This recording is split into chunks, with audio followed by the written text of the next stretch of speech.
The Grand Assembly Hall was massive, stretching as far as the eye could see. The walls were made of crystal that glowed with soft blue light. Inside this enormous chamber, representatives from 847 different alien species waited in silence. They were all watching one human who stood alone in the center of the floor. Ambassador Marcus Webb stood perfectly still with his hands behind his back. He wore a simple gray suit that looked plain compared to the colorful robes and glowing armor worn by the aliens around him. Above him, 7 platforms floated in the air. On each platform sat one member of the council, the 7 most powerful beings in the galaxy. Their bodies were hidden behind shimmering force fields that made them look like ghosts. High Chancellor Vornath leaned forward on his platform. He was enormous, nearly 3 meters tall, with rough gray skin and 4 arms. When he spoke, every being in the room heard his words inside their heads through translation devices. Human Webb, your species has committed a terrible crime. You destroyed the 3rd fleet of the Valkorian Empire. 273 warships. 146,000 lives. All gone in less than 6 minutes. His voice was filled with anger. The Valkorians came to claim your world following our laws. They told you they were coming. They gave you time to leave? Your people killed them all. Marcus said nothing. His face showed no emotion. Whispers spread through the crowd of alien delegates. Everyone knew that humans were primitive. They had only been traveling in space for about 100 years. They had no business destroying an empire that existed for 12,000 years. They should not even be allowed in this council chamber except to be punished, another council member spoke. Her name was Theresen, and her body was made of living crystal that glowed with different colors. Do you understand how much trouble you are in, human? The Valkorian Empire has conquered 400 star systems. They have never lost a battle. Yet you destroyed their best fleet without losing a single ship. You will tell us how you did this, and you will accept whatever punishment we decide. Marcus moved for the first time, tilting his head slightly as if thinking about her words. When he spoke, his voice was quiet. Everyone had to stop talking to hear him. I have a question first, if you will allow it. Vornath's eyes became narrow slits. You have no right to ask questions. Still, I must ask. Marcus looked at each of the 7 council members. How many of you checked the name of our planet before you allowed the Valkorians to attack us? Confused sounds came from all over the chamber. Why would the planet's name matter? The law is clear, Theresen said sharply. If a species cannot defend its home planet, they have no right to keep it. The Valkorians followed all the rules. They announced they would claim the 3rd planet in system, J23 to 78. Your people had 72 hours to evacuate. Instead, you murdered them all. Marcus smiled. And something about that smile made several nearby aliens step backward without thinking. J23 to 78. That is what you call it.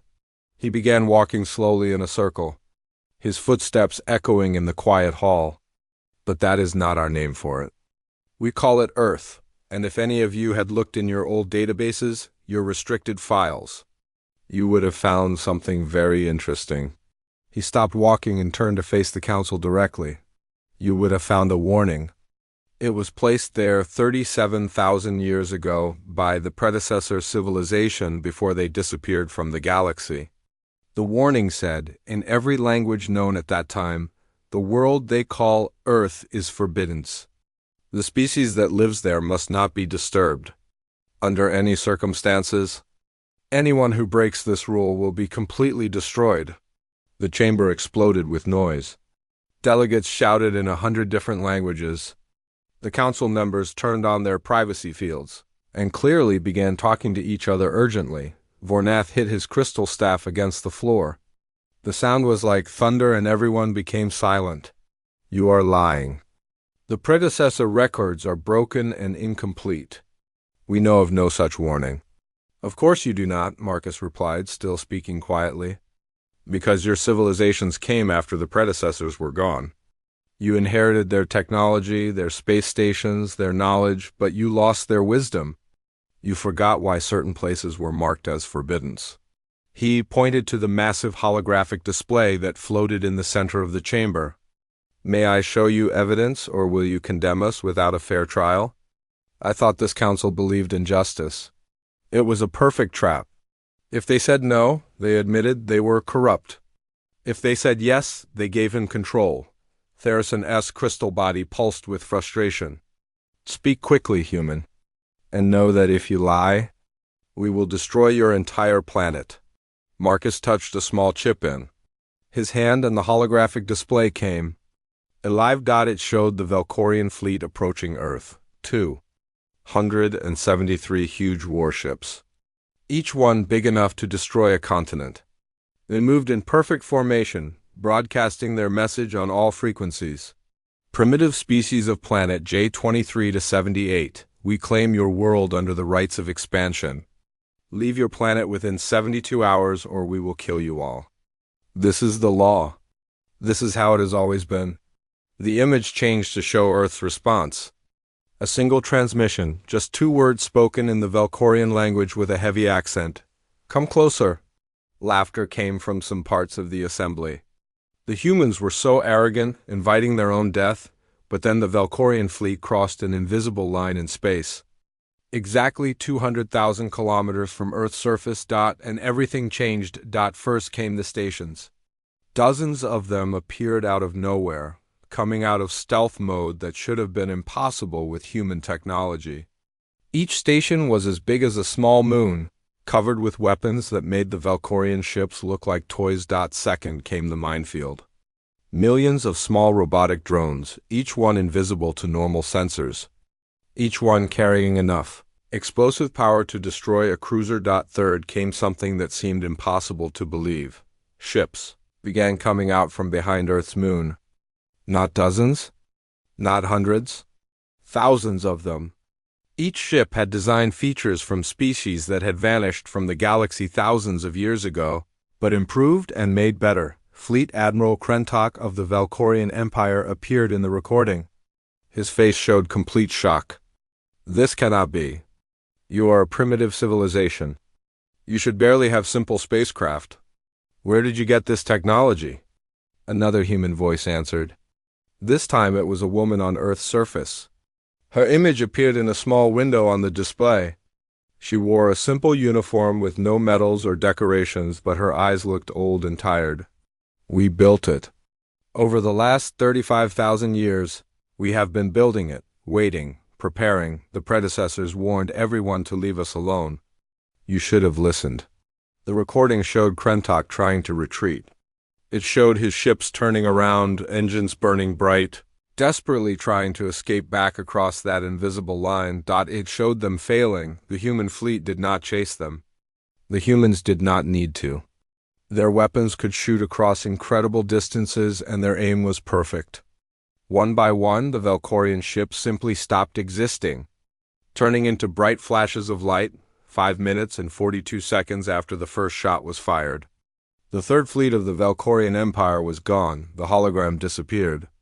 The Grand Assembly Hall was completely silent. Marcus let the silence continue for a long moment before speaking again.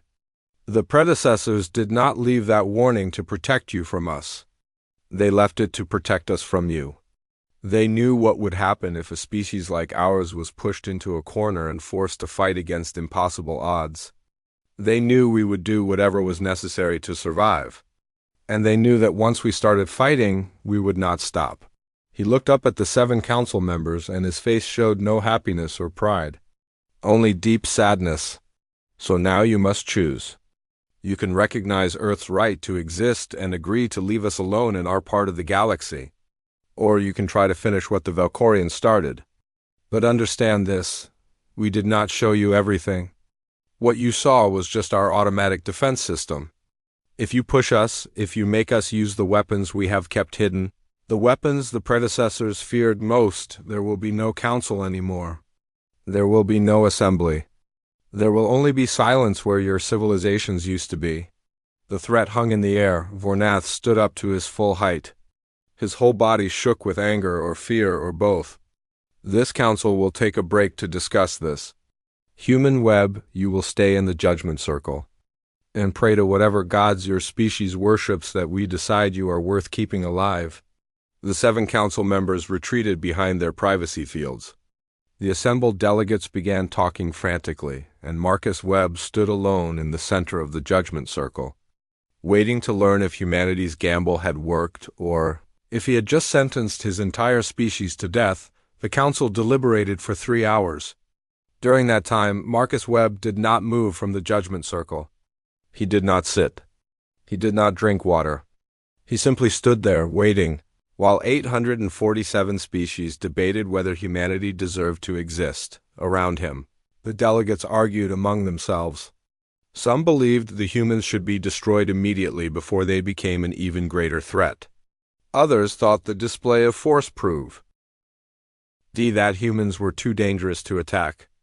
A few wise voices suggested that perhaps the predecessors had known something important when they left their warning. Finally, the privacy fields around the council platforms faded. High Chancellor Vornath spoke, and his voice carried a weight it had not held before. "The council has reached a decision. But before we announce it, we have questions. You claim your species has been preparing for 35,000 years. You claim you built weapons that use predecessor technology. Explain how this is possible. Humans have only existed as a spacefaring civilization for 100 years. Marcus nodded slowly. "That is what you were allowed to see. What you were allowed to know? The truth is much older and much stranger." He paused. "May I tell you a story? The real story of humanity?" Theresin's crystal form pulsed. "Speak." 37,000 years ago, the predecessors were the dominant force in this galaxy. They had technology that made them seem like gods. They could move planets. They could create stars. They could manipulate the very fabric of space and time. Marcus began walking again, his voice taking on the rhythm of a storyteller. But they had a problem. They were dying out. Not from war or disease, but from something worse. They had become so advanced, so powerful, that they had lost the ability to adapt, to change, to survive. He stopped and looked around the chamber. So they did something desperate. They found a primitive world with primitive creatures who showed promise. Creatures who were violent, yes, but also creative, innovative, stubborn. They found Earth, and they found early humans. The predecessors made a deal with our ancestors. They would give us knowledge, technology, protection, but in exchange, we would become something new. A bridge between what they were and what we might become. They modified us genetically. They gave us longer lifespans, enhanced intelligence, the ability to interface with their technology. Several delegates gasped. Genetic modification of a species was forbidden under galactic law. But they did more than that, Marcus continued. They taught us. For 2,000 years they lived among us, showing us how to build, how to think, how to plan for the far future. They showed us their weapons and their defenses. They explained that one day they would be gone, and when that day came, other species would rise. Species that would not remember the old laws. Species that would see Earth as just another world to conquer, and then they left. They went to whatever fate awaited them in the darkness between galaxies. But before they left, they gave us their final gift, a complete database of their technology. Automated factories buried deep beneath Earth's surface. Shipyards hidden on the far side of our moon and on asteroids throughout our solar system. And a simple instruction: survive. Vornath leaned forward. If this is true, why did you hide? Why did you allow the galaxy to see you as primitive? Marcus smiled grimly. Because that is what prey does when surrounded by predators. It hides, it waits. It learns the patterns of those who would hunt it. For 35,000 years we watched you. All of you. We saw empires rise and fall. We saw the rites of expansion used to justify countless genocides. We saw that the galaxy had become a place where might made right, where the strong devoured the weak without mercy. We knew that if we revealed ourselves too early, before we were ready, every empire in the galaxy would unite to destroy us. You would see us as the predecessors' heirs, and you would fear that we might reclaim their technology, their power, their dominance. So we hid. We pretended to be nothing more than simple apes who had just learned to leave our world. We watched. We waited. We built our defenses in secret. Therason's voice was sharp. And the Valkorians? They were a test? No, Marcus's voice went cold. They were a mistake. We had hoped, truly hoped, that we could continue to hide for another few thousand years, that we could build our strength until we were ready to reveal ourselves on our own terms. But the Valkorians did not check the old records. They did not read the warnings. They came to our world with conquest in their hearts, and they gave us no choice. We did not want to destroy them. We broadcast warnings on every frequency. We told them to turn back. We gave them chances even after they crossed into our defense perimeter. But they kept coming, kept threatening, kept promising to kill every man, woman, and child on Earth if we did not submit. So we showed them the truth. We showed them what happens when you attack a world protected by predecessor technology, operated by humans who have had 35,000 years to perfect its use. The chamber was silent. Every being present was trying to process the implications of what they had heard. Council. Member Drathaner spoke for the first time.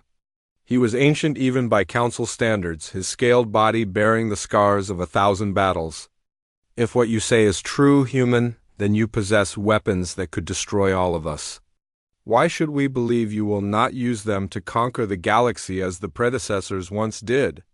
Marcus turned to face him directly. Because we do not want to conquer. We never did. The predecessors gave us their knowledge, yes, but they also gave us their final wisdom.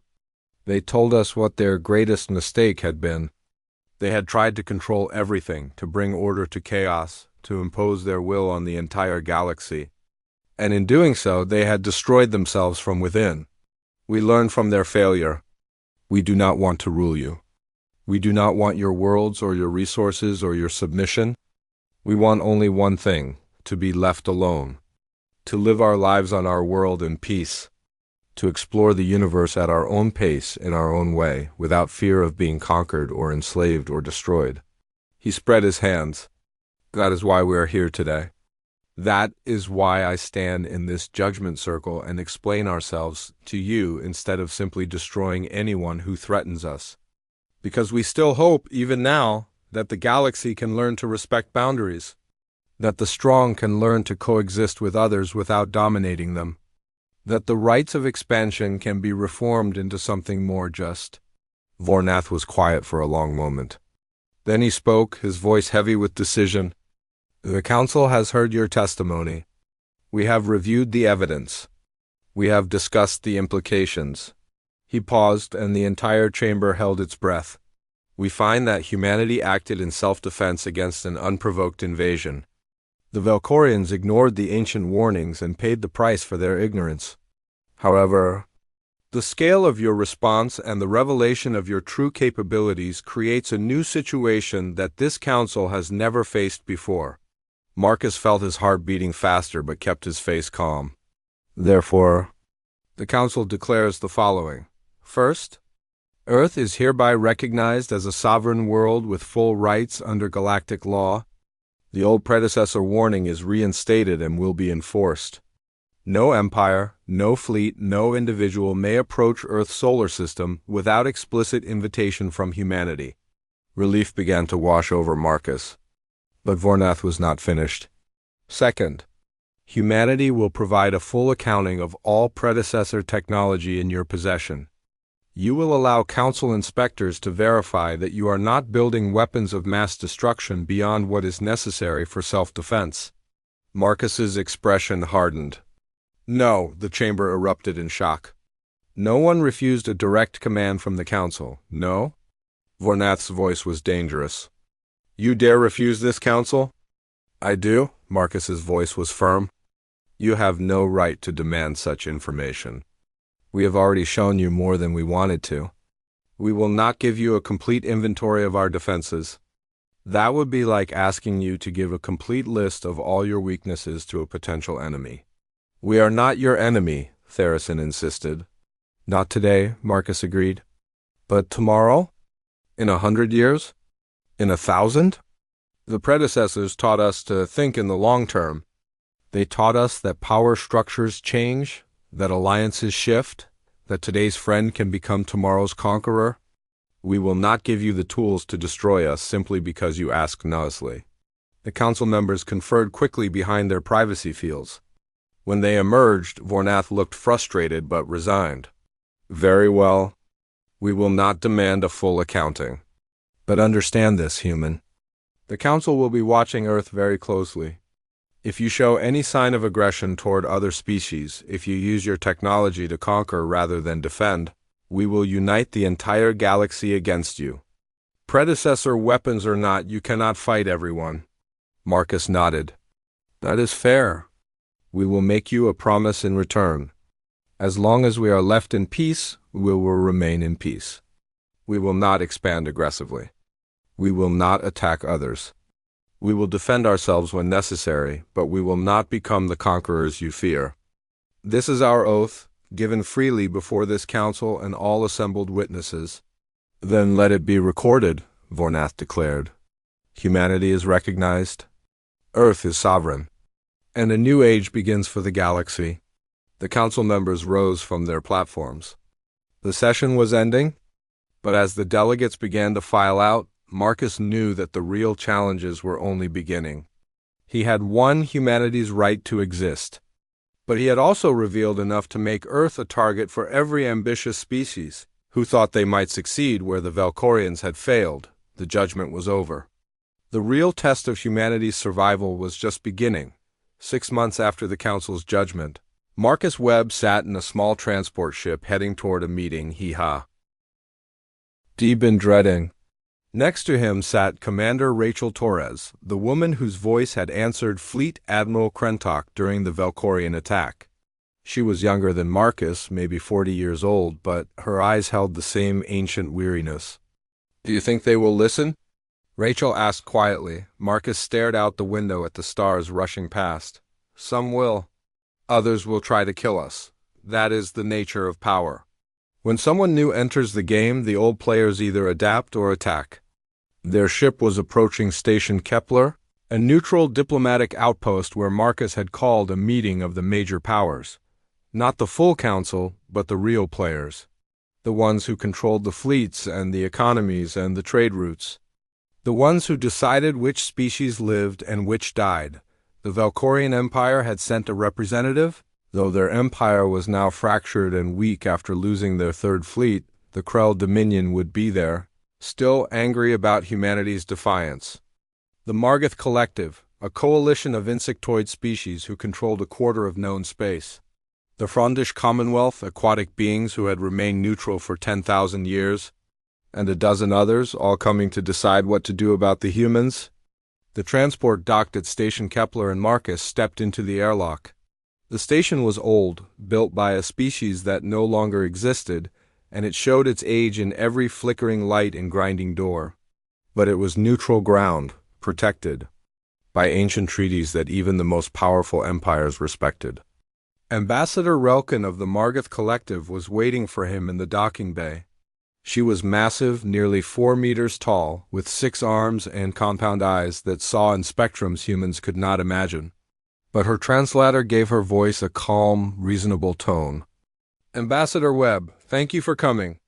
Many of us have questions about your proposal. Marcus had sent a message to every major power 2 weeks ago. A simple proposal that had sent shock waves through the galaxy humanity wanted to establish. Trade relations and technology exchange with any species willing to treat them as equals. I am happy to answer any questions, Marcus replied. Shall we begin?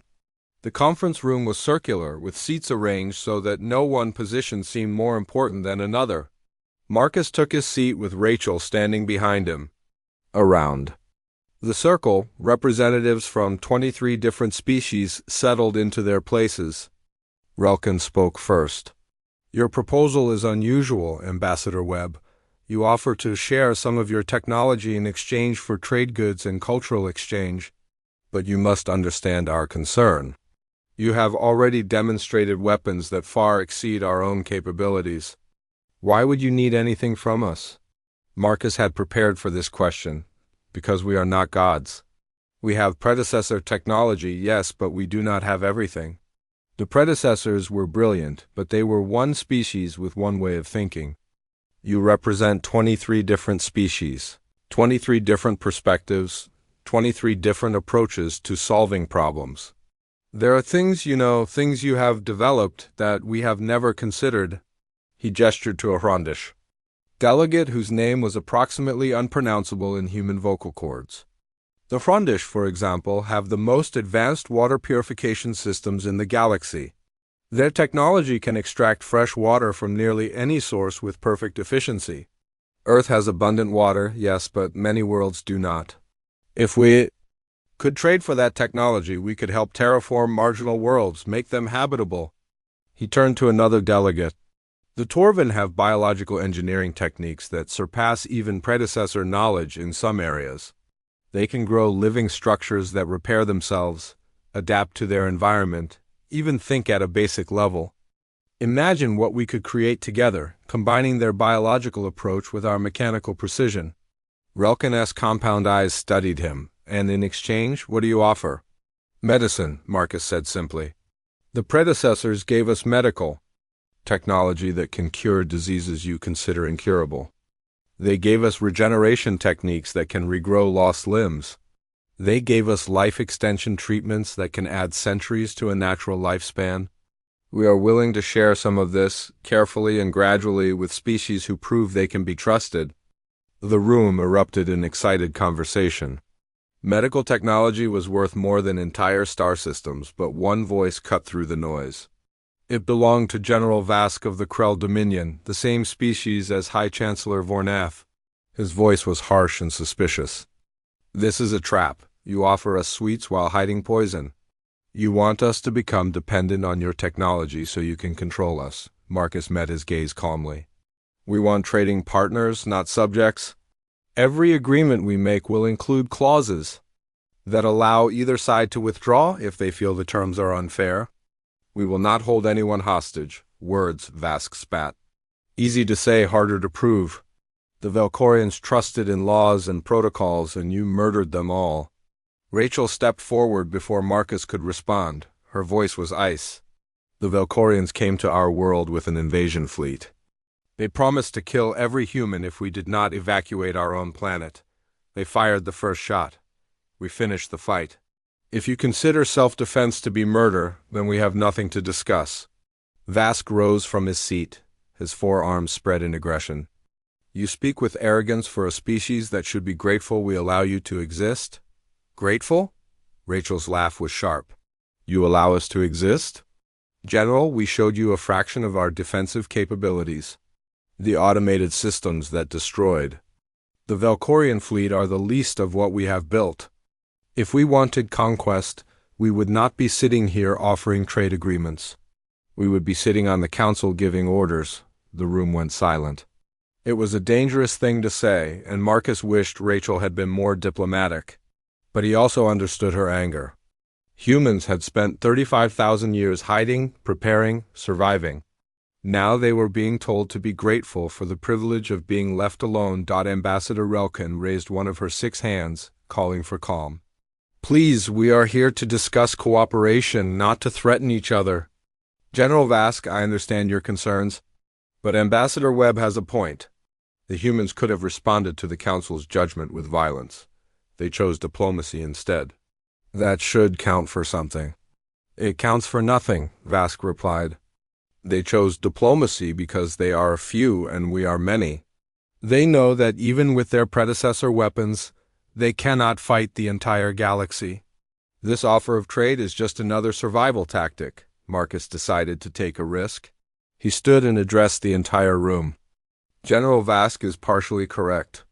We cannot fight the entire galaxy, not if you all unite against us. But consider this, why would we want to? What would we gain from conquest that we do not already have? He activated a holographic display in the center of the room. It showed Earth, green and blue and beautiful against the darkness of space. This is our world. The only world we have ever known. It gives us everything we need.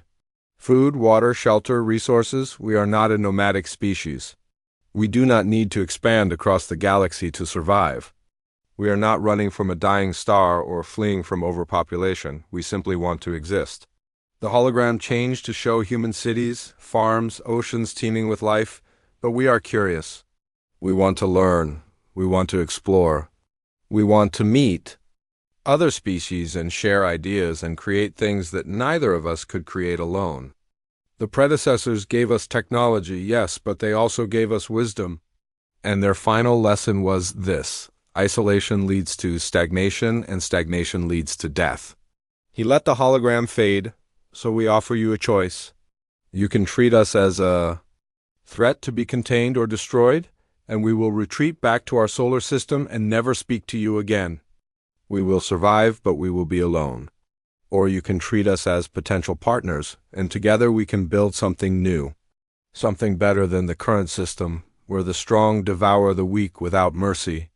The Frondish delegate spoke for the first time, his voice a burbling melody that the translators rendered as calm wisdom. I have lived for 3,000 years. I have seen empires rise and fall. I have seen the strong become weak and the weak become strong.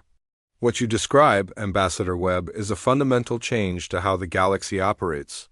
The rites of expansion have governed interstellar relations for longer than most species can remember.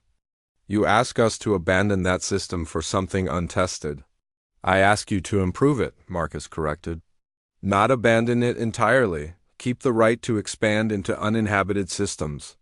Keep the right to defend your territory. But add a new right.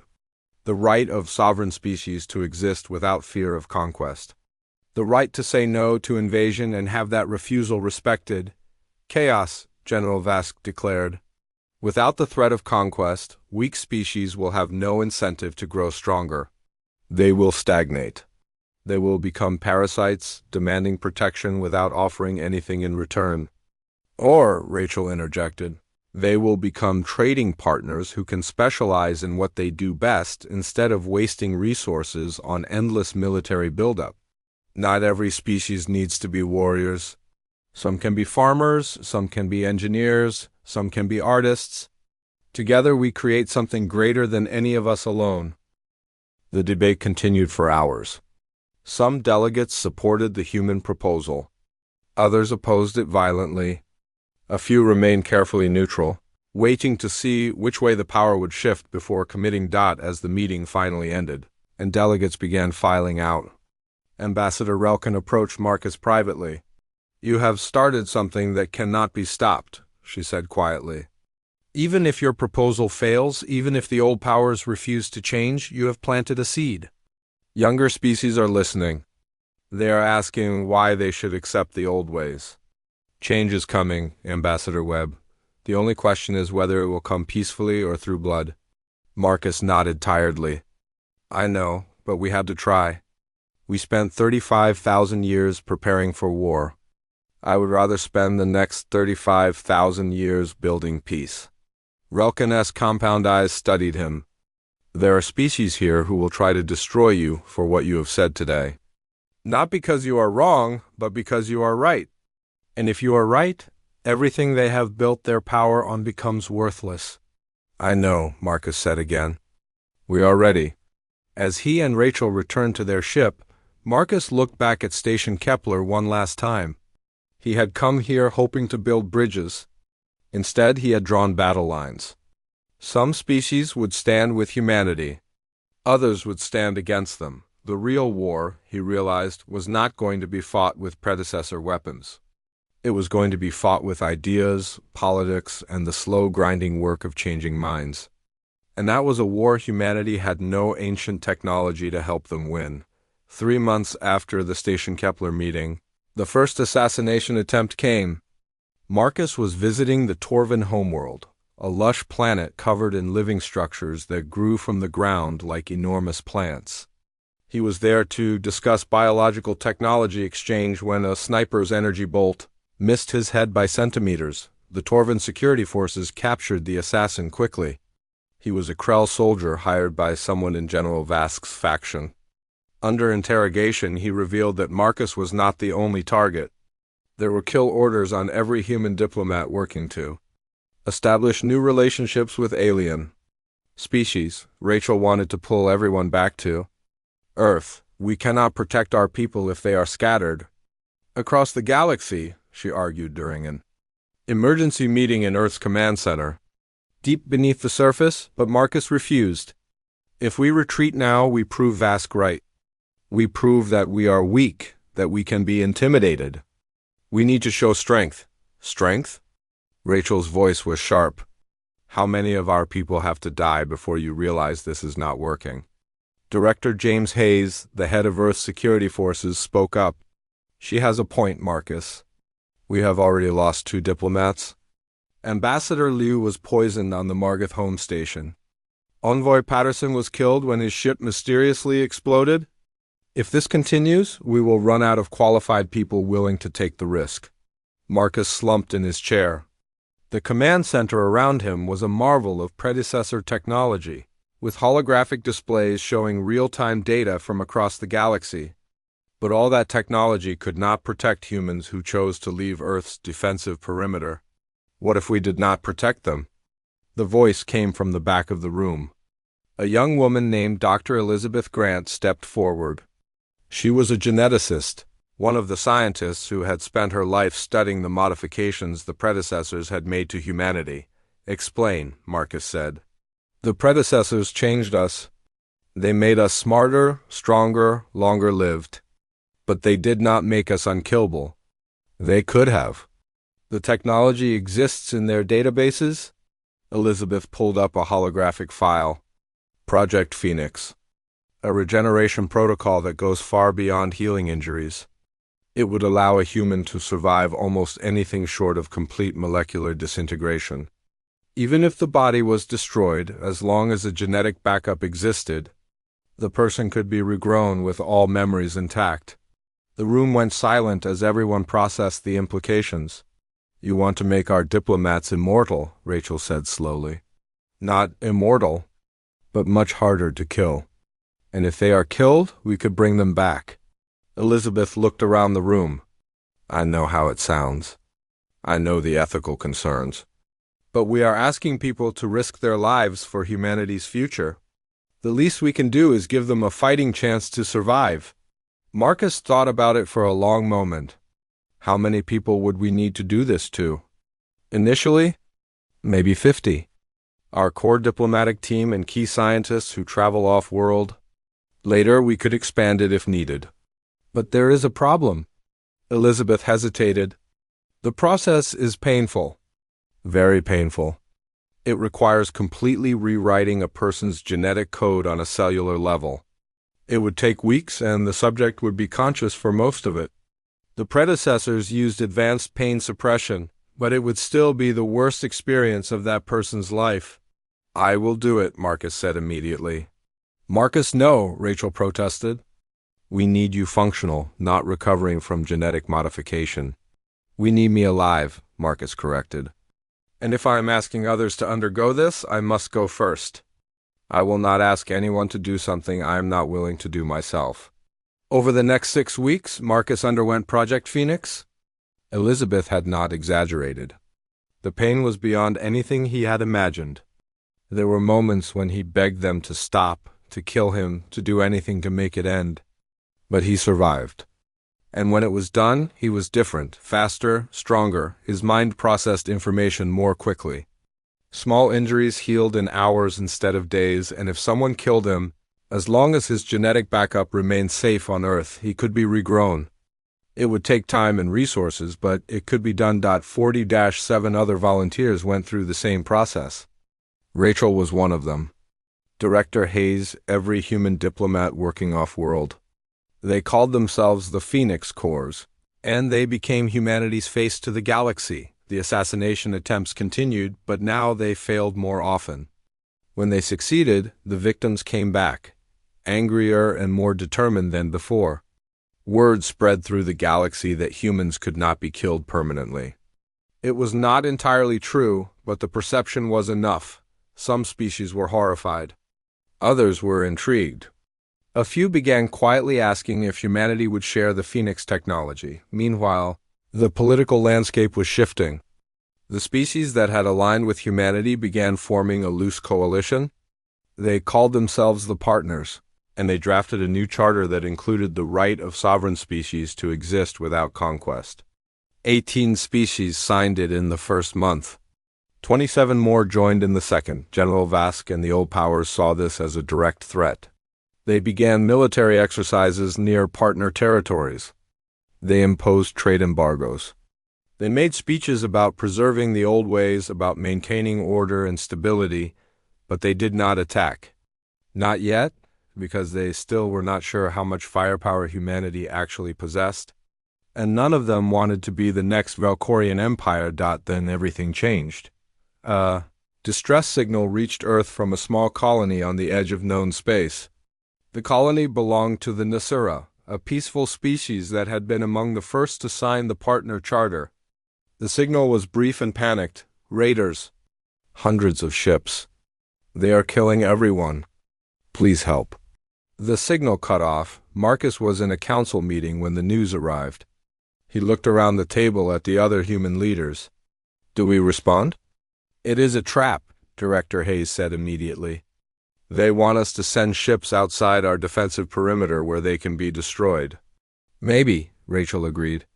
But if we do nothing, we prove that our promises of partnership mean nothing. Every species that signed the charter will abandon us. How far is the colony? Marcus asked. 6 days at maximum speed, an aide replied. But our ships can make it in 4 if we push the engines. Marcus made his decision. Prepare a fleet.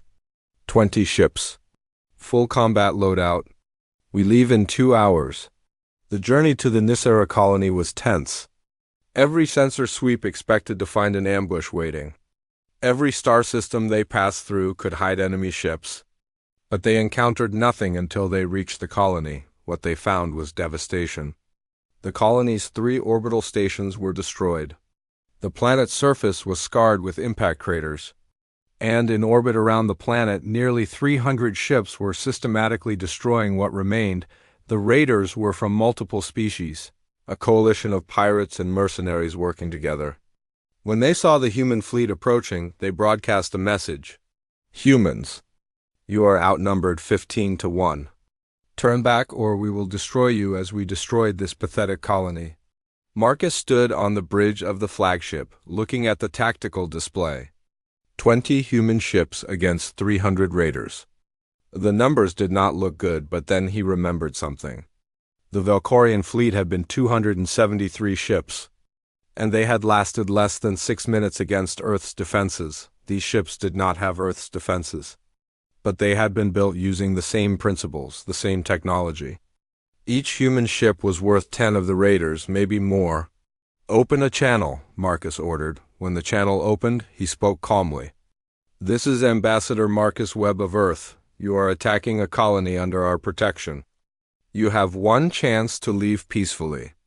Take it. The raiders laughed. Their leader, a scarred veteran from a dozen wars, sneered at the display. 20 ships. You brought 20 ships to fight 300. Your arrogance will be your death, human. Marcus smiled. We brought 20 ships because that is all we need. Last chance. Leave or die. The raider leader cut the transmission and gave the order to attack. The battle lasted 7 minutes and 32 seconds. The human ships did not use the planet killer, weapons that had destroyed the Valkorian fleet. They did not need to. Their point defense systems were so accurate that every missile the raiders fired was destroyed before it could hit. Their shields absorbed energy weapon fire that would have vaporized normal ships, and their return fire was devastatingly precise. Ships did not explode dramatically. They simply stopped functioning, their power cores disabled, their weapons neutralized, their engines dead. One by one, the raiders found themselves floating helplessly in space, watching as their companions suffered the same fate. When it was over, 297 raider ships were disabled and drifting.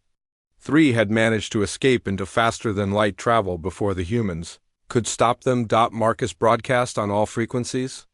Raider crews, you have two choices. You can abandon your ships and surrender, and you will be turned over to Nicera authorities for trial. Or you can remain in your ships and die when life support fails. You have 1 hour to decide. Most surrendered. A few chose death rather than capture. The humans did not stop them. When the surviving Nicera colonists were found hiding in underground shelters, they could barely believe what they saw. 20 human ships floating in orbit, surrounded by the wreckage of an entire raider fleet, got the news spread across the galaxy faster than light travel. Humans had defended a partner colony against impossible odds and won without losing a single ship. The message was clear: humanity's protection was real, not just empty promises. In the weeks that followed, 40 more species applied to join the partner charter. The old powers, led by General Vask, found themselves increasingly isolated. Their threats rang hollow when everyone knew that humanity could back up their words with action, but Marcus took no pleasure in the victory. He stood in the command center on Earth, looking at the casualty reports from the Nicera colony. 17,000 dead. Men, women, children, all killed before the human fleet could arrive. We were too slow, he told Rachel. If we had been faster, we could have saved them. Rachel put a hand on his shoulder. We saved the ones we could. And we sent a message that will save countless others. The raiders will think twice before attacking partner colonies now. Will they? Marcus looked at her. Or will they just bring bigger fleets next time? How many ships will we need to deploy to protect all our partners? How spread out can we afford to be before someone realizes that Earth itself is vulnerable? Rachel had no answer, because Marcus was right. Every ship they sent to protect others was a ship that could not defend Earth, and somewhere out there, in the darkness between stars, their enemies were watching and learning and preparing. The war of ideas was over. Humanity had won the hearts and minds of enough species to change the galaxy's political structure. But the real war, the war of survival, was just beginning. General Vask stood in the war room of the Krell Dominion's military command station, staring at holographic displays that showed the current state of the galaxy.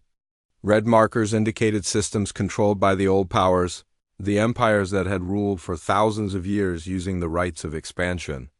Blue markers showed the partner systems, species that had aligned with humanity's new vision. 6 months ago, the map had been almost entirely red. Now, nearly half the galaxy was blue, and more systems were switching sides every week. This cannot continue, Vask said to the assembled military leaders around him. Representatives from 12 different species, all facing the same problem. Their power was slipping away, stolen by a species that should not even exist. Admiral Krenth of the Bordati hegemony spoke up. The humans have made fools of us. They destroyed the Valkorian fleet. They defeated 300 raiders with 20 ships. Every time we test them, they prove stronger than we expected. How do we fight an enemy we cannot measure? We do what we should have done from the beginning, Vask replied. We unite. We bring every ship, every weapon, every soldier from every old power empire, and we attack Earth directly. Not their scattered defense fleets, not their diplomatic outposts. We strike at the heart. The room erupted in argument. Some supported the idea. Others thought it was madness. But Vask held up a hand for silence. Consider the facts. The humans have maybe 200 warships scattered across the galaxy protecting their partner colonies. Earth's orbital defenses destroyed the Valkorian fleet, yes, but that fleet was only 273 ships. We can bring 5,000, 10,000, however many it takes. And if we lose? Asked General Morthan of the Skrell Confederation. If we throw everything at Earth and fail, we will have nothing left. The humans will be free to do whatever they want. If we do nothing, Vask countered, we lose anyway. Just slowly. Every day, more species join the partners. Every day, our power diminishes. Better to strike now while we still have the strength to win. It took 2 months to assemble the fleet. It was the largest military force in galactic history. 7,342 warships from 18 different empires. Enough firepower to glass 100 planets. All aimed at one target, Earth. They did not hide their preparations. They wanted the humans to know what was coming, to feel fear, to understand that they had pushed too far on Earth. Marcus Webb watched the fleet assemble through long-range sensors. He stood in the command center with Rachel Torres, Director Hayes, and every military commander humanity had. The holographic display showed the enemy fleet growing larger each day. "They are actually doing it," Rachel said quietly. "They are going to attack Earth directly." "We knew this was coming eventually," Marcus replied. "We just hoped to have more time." Director Hayes studied the tactical displays. "We have maybe 200 ships that we can recall before the enemy arrives. That gives us 200 plus our orbital defenses against over 7,000. The numbers are not good." "The numbers were not good for the Valkorians either," Rachel pointed out. "Our orbital defenses alone destroyed their fleet in 6 minutes. "But this fleet is different," a tactical officer explained. "They have studied the Valkorian battle footage. They know about our weapons ranges, our firing patterns, our response times. They are spreading their formation wide, coming from multiple vectors simultaneously. They are trying to overwhelm our defenses with pure numbers." Marcus looked at the display showing Earth, beautiful and blue and vulnerable. Somewhere on that planet, 8 billion humans lived their lives, unaware that the largest war fleet in history was coming to destroy them. "Recall all our ships," he ordered. "Every single one. Tell the partner colonies they will have to defend themselves for a while. And activate the deep reserves." Everyone in the command center turned to look at him. The deep reserves were a secret that even most of humanity did not know about. The weapons the predecessors had feared most. The weapons Marcus had promised the Council he would never use unless absolutely necessary. "Are you sure?" Rachel asked. "No," Marcus admitted. "But if we are going to survive this, we cannot hold anything back." Over the next 3 weeks, human ships began appearing in Earth's solar system. They came from every corner of the galaxy, abandoning the colonies they were protecting, leaving the partners to fend for themselves temporarily. By the time the enemy fleet arrived, Earth had 437 warships in defensive positions, plus the orbital defense stations, plus the hidden weapons platforms, plus the deep reserves that no one except a handful of humans knew existed.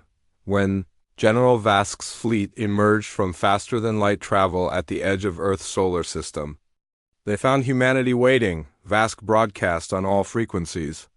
"Humans of Earth, you have disrupted the galactic order for the last time. You have corrupted weak species with promises you cannot keep. You have challenged powers that have existed for thousands of years. Today, that ends.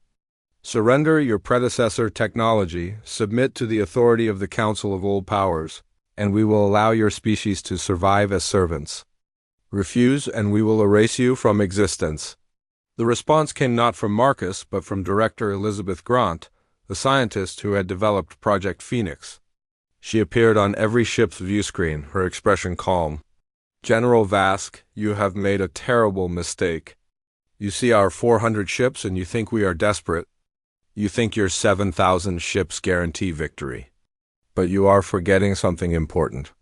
We did not spend 35,000 years building weapons just to defend against fleets like yours. We built weapons to defend against threats you cannot imagine. You have one chance to turn your fleet around and leave. Take it," Vask laughed. "Your bluffs are pathetic. All ships advance. Destroy everything." The enemy fleet began moving forward in a massive wave. Ships spread across millions of kilometers of space to prevent Earth's defenses from targeting them all at once. They crossed the outer perimeter of the solar system without incident, then the middle perimeter. Still nothing happened. On the command center, Rachel looked at Marcus with concern. "They are getting close to the inner defense line. We need to activate the weapons." "Not yet," Marcus said quietly. "Let them commit fully. I want every ship inside the trap before we spring it." The enemy fleet crossed into the inner solar system. Passing the orbit of Mars, they were close enough now to target Earth directly.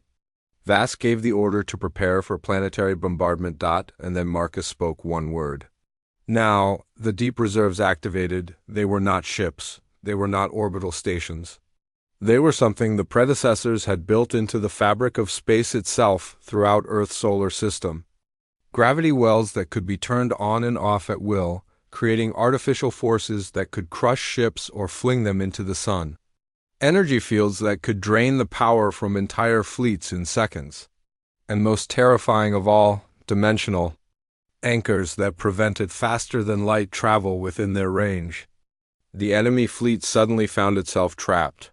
Their engines stopped working, their weapons lost power. And then the crushing gravity began. Ships started to crumple like paper, their hulls unable to withstand forces that should not exist in normal space. Some tried to fight back, but their weapons had no power. Others tried to surrender, but the automated systems did not care about surrender. In 8 minutes, 7,342 warships became 7,300. And 42 pieces of compressed metal, each one crushed to the size of a small car. The galaxy watched through sensor feeds and long-range surveillance. They watched the largest fleet in history approach Earth, and they watched it die without firing a single shot. When it was over, Marcus broadcast on all frequencies, addressing not just the old powers but every species in the galaxy. This is Ambassador Marcus Webb of Earth. What you have just witnessed is the reason the predecessors left their warning. This is why they told you to leave us alone. Not because we are cruel or because we want to conquer, but because when pushed to the edge, when forced to choose between our survival and your existence, we will always choose survival. And we have the means to enforce that choice. He paused, letting that sink in. But we do not want this. We did not build these weapons to use them. We built them so we would never have to. We offered peace, we offered partnership, we offered a better way. And you responded with the largest invasion fleet in history. So now you have a choice. Every empire that participated in this attack can surrender peacefully, accept the partner charter, and join the new galactic order, or you can continue fighting, and we will show you weapons that make what you just saw look like children's toys. Choose wisely, choose quickly, you have 24 hours. The response was almost immediate. 18 empires surrendered within 6 hours. The rest followed within the full 24-hour deadline. General Vask himself appeared in a transmission, his body language defeated. We surrender, we accept your terms. Just do not use those weapons again. Marcus felt no triumph, only exhaustion. The weapons will remain in place as long as they are needed. But we will not activate them again unless forced to. That is my promise. In the weeks that followed, the galaxy reorganized itself. The old rights of expansion were formally abolished. The partner charter became the foundation of a new galactic union, with equal representation for all member species regardless of military strength. Earth was offered a seat on the ruling council, but Marcus declined. We will participate as equals, he told the newly formed Union Assembly, not as rulers, not as superiors. The predecessors failed because they tried to control everything. We will not repeat their mistake. 6 months after the battle, Marcus stood in the same spot where he had first stood in the Judgment Circle, but this time he was not alone. Rachel stood beside him, along with representatives from 234 species, all signing the charter that would govern the galaxy for the next age. High Chancellor Vornath, who had judged humanity so harshly before, approached Marcus privately after the ceremony. I owe you an apology, Ambassador Webb, when you first stood here. I thought you were arrogant primitives who had gotten lucky. I did not understand, but I do now. The predecessors did not choose you randomly. They saw something in humanity that the rest of us lack. The ability to be powerful without becoming tyrants. The wisdom to show mercy even to those who would destroy you. Marcus shook his head. We are not special, Chancellor. We are just survivors who got a head start. Give any species 35,000 years of preparation and they would do the same. Perhaps, Vornath agreed. But most species would have used that time to conquer. You used it to prepare for peace while ready for war. That is the difference. As Marcus left the assembly hall and returned to his ship, he looked back at the gathering of species working together for the first time in galactic history. It was not perfect. There would be conflicts and disagreements and probably violence before everything settled into a new equilibrium, but it was better than before. And that would have to be enough. Rachel joined him at the observation window. "What now?" she asked. Marcus smiled. "Now we go home. Back to Earth, back to that small blue planet where all of this started, and we rest. For a little while at least. You think it will last? This peace?" "No," Marcus admitted. "Nothing lasts forever. But it will last long enough for the next generation to take over. Long enough for humans to stop being the scary unknowns and become just another species trying to survive. Long enough for the galaxy to forget why they feared us in the first place. And then maybe, just maybe, the predecessor's greatest hope will come true. We will stop being defined by our weapons and our fears and our capacity for violence. We will become what they wanted us to be, builders, creators, partners in something greater than ourselves." The ship turned toward home, toward Earth, toward that small world that had changed the galaxy simply by refusing to die. Behind them, in the Grand Assembly Hall, 234 species continued their work, building a future that none of them could have imagined before a primitive species called humanity decided that survival was not enough. They wanted to live. And in the end, that made all the difference.